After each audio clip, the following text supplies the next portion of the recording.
everyone. I'm here tonight to talk to you a little bit about mental health and mental illness because Mental Health Awareness Week is next week actually, but you'll be seeing it during that week, so it'll be this week for you. But it's October 4th to 10th, and I thought with COVID that it would be a good time to maybe talk a little bit about it because a lot of you may be experiencing some of the things that I experience on a daily basis without COVID. Because lockdown and the threat of the virus has really, it's been overwhelming for everyone, and being separated from your family and having to stay home even now after a few months of being able to go out and do things is still, it's still hard. It's still hard. And that fear of having to maybe like a second wave and having to maybe go back down into lockdown, that's there. And, it might be a reality. We don't know. So I thought maybe it's a good time to talk about mental illness and some things that you can do to help yourself, or things that work for me anyway. They may not work for you. This is my first video, so bear with me here because this is really weird to talk to a camera. First off, I think I will just say that mental health involves finding balance between everything. So a balance between physical health, mental health, emotional health, and spiritual health. It's working on all those things together. And that's called self-care. So, I'm going to keep it simple in that aspect because self-care is something that, people push and push and push at you, and the thing about it is that it's not supposed to be hard. It's not supposed to be forced. So when people tell you that you need to practice self-care, you think of like, okay, well, what is that? And why are you pushing this on me? But it's actually really simple. So I will just say that it is doing what you love. It's doing things that make you happy. It's not forcing yourself to do something. It's having a cup of tea and reading a book. That's self-care. It's as simple as that. So that's really all I'm going to touch about on that because it's a touchy topic for some people. But because it's forced on people, and it's one of the things that they tell you, like self-care, self-care, self-care. So yeah, it's really simple. Don't overcomplicate it. Do the things you love that make you happy and allow you to rest and relax and recharge. Okay? And really one thing I will say about that is, especially if you're someone who cares for others, is you can't pour from an empty cup. Cliche, I know. But you can compare it to an airplane. When they tell you to put your oxygen mask on before you put someone else, even if it's your children. And that's simple. That's the same as self-care. Because you can't breathe. You can't help someone else. So you have to put your mask on so that you can help the other people, even if they're your children. You still have to take care of yourself first. Just because of that. Because you can't help them if you are not helping you. Okay. Moving on. I'm just kind of winging this a little bit, guys. So I live with anxiety and depression. My anxiety went undiagnosed basically my entire life. So I was 18, 19 years old, so 10 years ago now, when I was finally diagnosed. But I had it all through my childhood. And it wasn't for lack of trying on my family doctor's part or my parents' part, because they all knew that something was off, something was different, and that I was struggling. But no one ever said anxiety.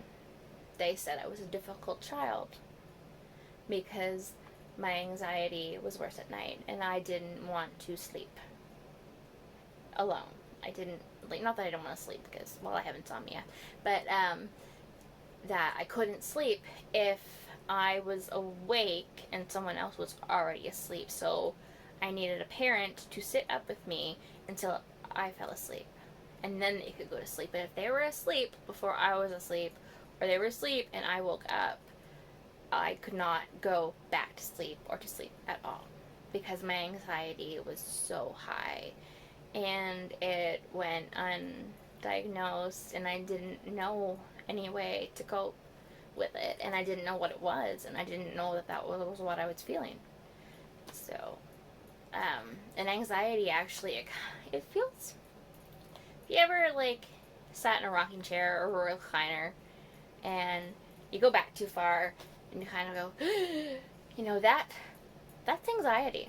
That's what it feels like. And it all the time.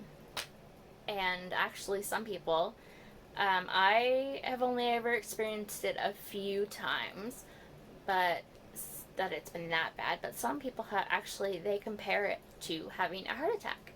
They say it feels like having a heart attack, and it does, because you can't breathe, and you've lost your breath. You can't breathe, and your heart is just pounding and pounding in your chest so hard that, I like to say that, it physically moves me. Like if I'm sitting down, my heart is beating so hard that I can feel myself rocking back and forth from the beat of my heart, with the rhythm of my heart, because it's beating that hard, and it hurts. And people actually go to the emergency room having anxiety attacks, thinking that they're having a heart attack, because they don't know the difference, because sometimes it does get that severe and that bad. Okay, next I'm going to talk about depression. You may have noticed a little bit of a glitch here. I promise you that's not your computer. That's me. I'm doing this video in stages, and we're going to see how well my editing skills work. So I'm going to talk a little bit about depression. And really the only thing I want to say about that is it's not just sadness. It's, you kind of feel numb. You don't feel anything. You're completely disinterested in things, and defeated and beat down and tired, pure exhausted, really, and hopeless,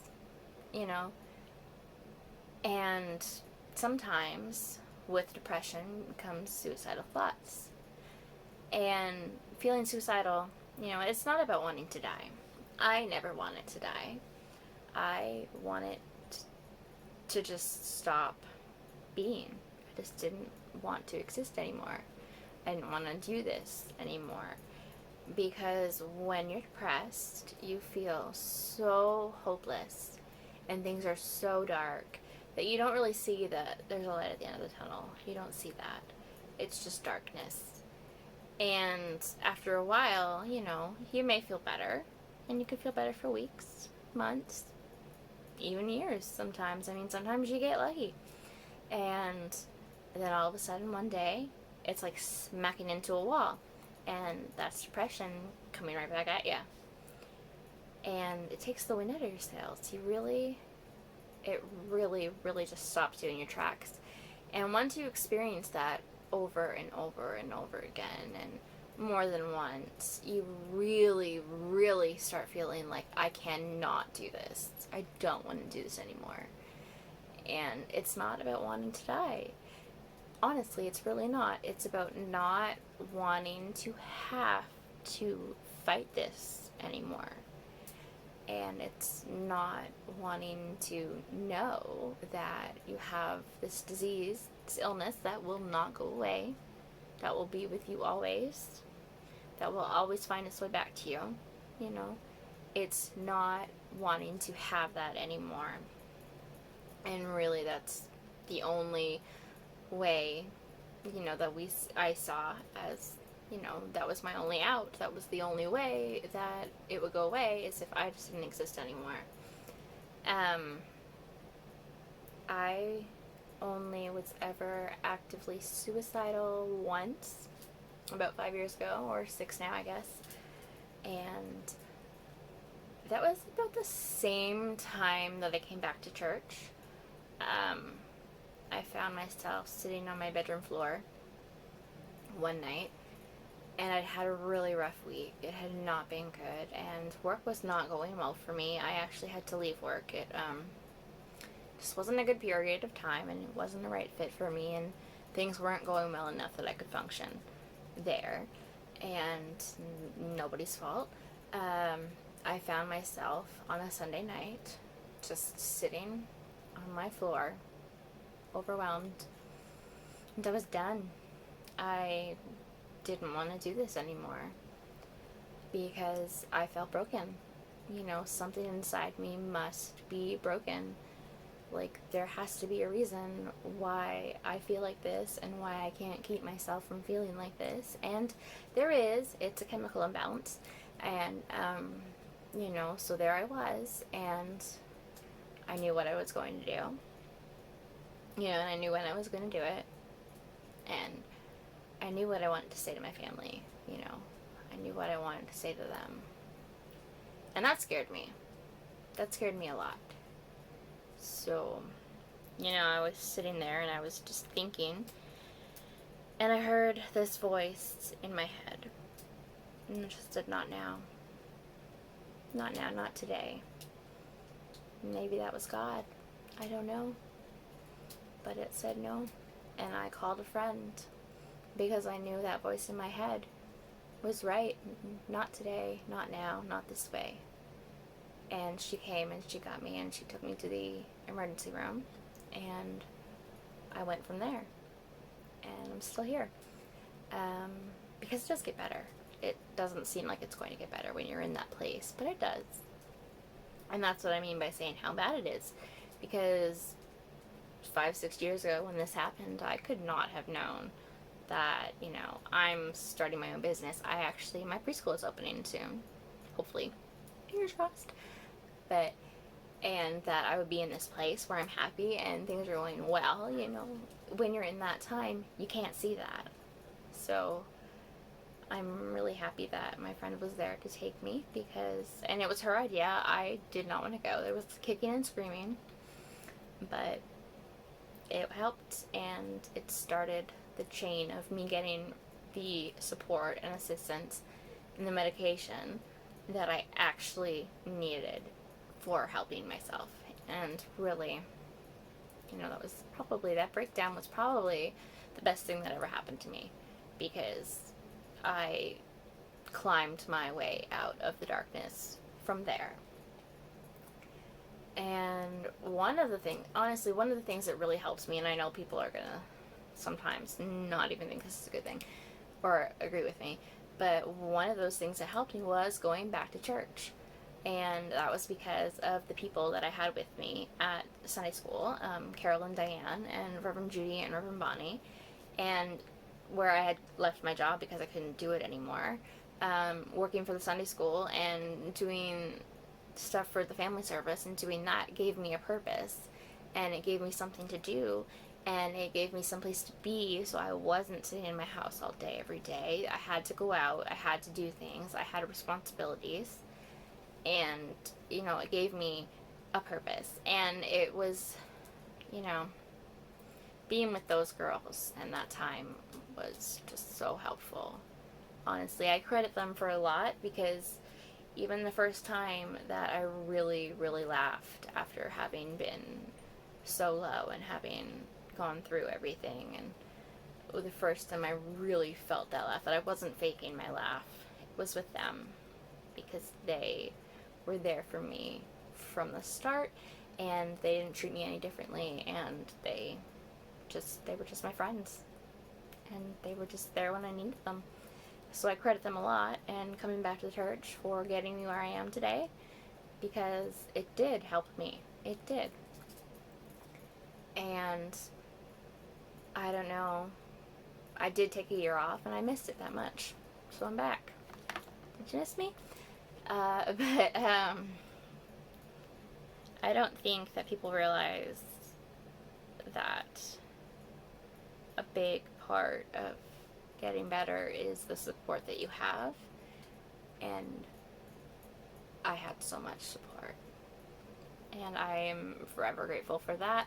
I am forever grateful for the church, and Carol and Diane and Reverend Judy and Reverend Bonnie for being those people, and obviously my friend Nicole, like, you know, and my parents and family, like, they got me through a lot, and without them, I don't know that, you know, how things would have gone, if things would have been different or anything. but that's, that's what depression does to you. And I think now I want to get off that subject because I really, there's so much I want to say and I don't want to take up so much time. So, for me, my anxiety and depression is a chemical imbalance. And I require an SSRI, which is a selective serotonin reuptake inhibitor. That is really hard to say, to help keep my emotions and things, balanced. So I take a lot of medication. This is my life, but that's okay. It helps me, and I need it, and that's the most important thing. I know I've been called a pill popper before, but I'm taking the medication that helps me be the person that I am and helps me live my life. So don't ever be ashamed of taking your medication. If your doctor says you need it and it helps you, take it. Next, I will say I have this thing. So I guess moving on to techniques, is I have this poster, which I'm going to have to rewrite probably because I've ripped it a little bit because I guess it was really taped really well on my wall. And I use it just to look at when I need to. And it says "You are enough," and today, tomorrow, and always. And I have little things around here, as you can see, "You belong here," "Anxiety lies," "Depression lies," and "You are lovable." And I take that and I pair it with little cards. So I have a lot of them, and they have little things on them to remind me. Sometimes they're little affirmations, and some of them are actual things I can do that, help me. Sometimes it's something that just simply says, "You belong here," or "You survived 100% of your hardest days," which, sounds silly, but, there are some good ones. But mostly I like the things that are like this card here, and it says, one of my favorite things is, "I can survive anything for the next 10 seconds. And when your anxiety is really bad or really, things aren't going well, it's, "I can survive anything for the next 10 seconds. And you just sit there and you think and you close your eyes and you say, "I can survive anything for the next 10 seconds.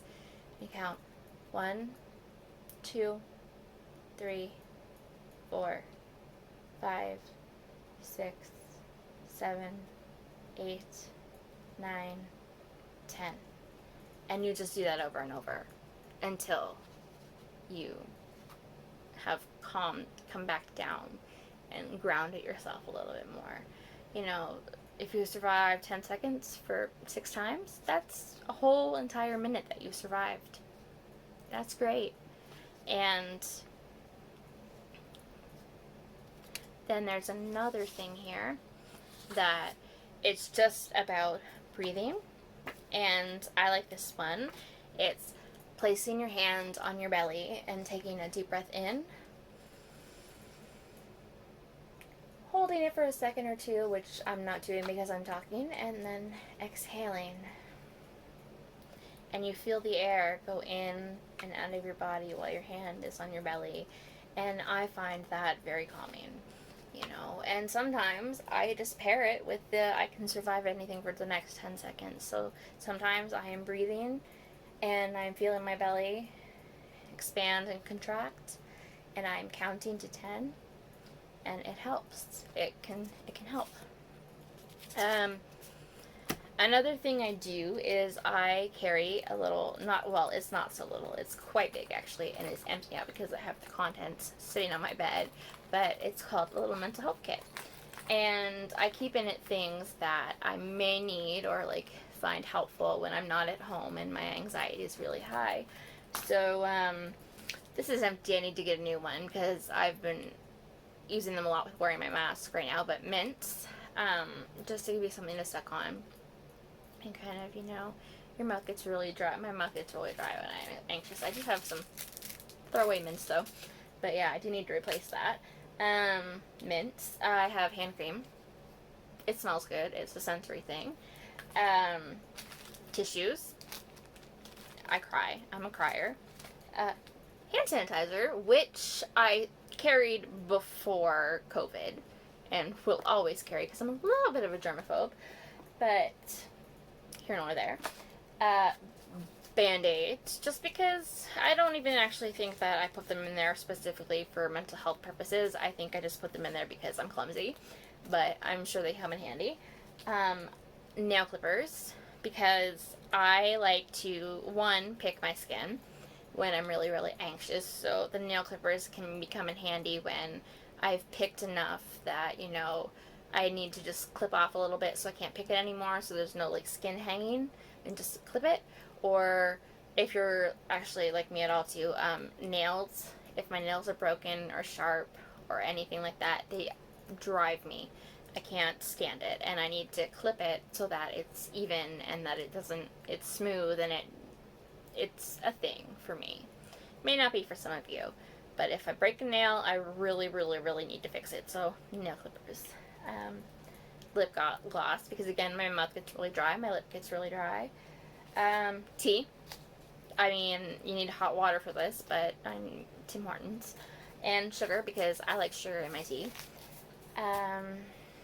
I use this sometimes. It's called a fidget. Keeps my hands busy. It works for some people. It doesn't work for everybody. It has different textures on it. I really like the one that is right here, and you can kind of scratch at it, so it kind of feels like picking. I try to divert my picking and use this. Sometimes it works, sometimes it doesn't. Or these are called, I think they're called worry stones. That's what I'm going to call them. There's something to do with your hands. You can rub your thumbs on them. I have two. Actually, you can buy them at Sure Thing in town, or you could. So if you like this idea, shop local. And essential oil. I don't know if this works, guys. I don't know. It could be a placebo. I don't really care. It helps me. And actually, this one's called Stress Away. And it's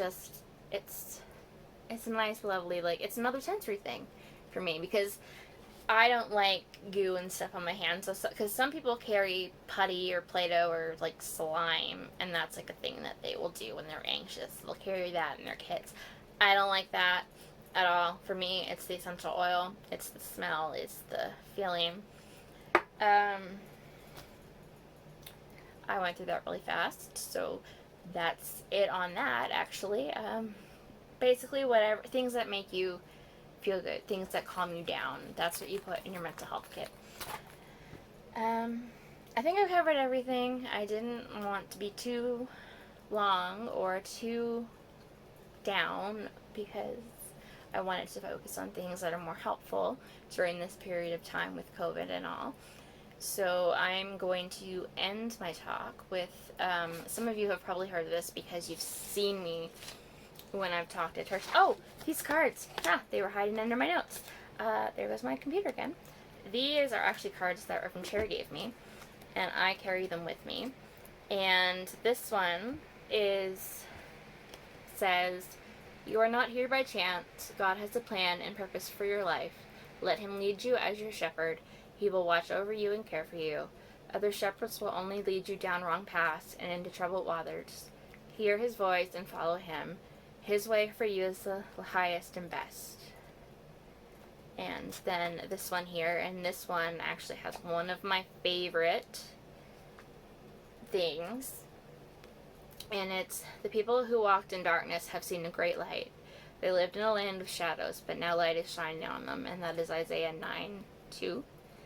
And well, I could end it there, but I do want to read, this is the wrong one, something that I always generally end these things with. So if you've heard it before, I'm sorry. But I like it, and it's good to end out the whole conversation with. And it's something that Glennon Doyle wrote on her blog, on her Instagram or her Facebook, I don't remember which. And it's just a little excerpt from it, because the whole thing is great, but really only some of it needs to be read today. So I'm going to read this, and these are her words, and she wrote them, and you can check her out on Facebook. She talks about this stuff all the time. So great. And it says, "I've got these conditions, anxiety and depression, and they almost killed me. but they are also my superpowers. I'm the canary in the mine, and you need my sensitivity because I can smell toxins in the air that you can't smell, see trouble you don't see, and sense danger you don't feel. My sensitivity could save us all, and so instead of letting me fall silent and die, why don't we work together to clear some of this poison from the air? What we who are mentally different need is respect. We know we need help managing our mental differences, but what we ask is a shift in your approach to helping us. Instead of coming at us with the desire to change us because we are inconvenient to the world, come at us with the desire to help us because we are important to the world. We want you to see that with a little help, we can be your prophets, healers, clergy, artists, and activists. Help us manage our fire, yes, but don't try to extinguish it. That fire that almost killed us, that is the same fire that we'll use to light up this world. And so we don't want you to take what we've got. We just want help learning how to use what we've got for good.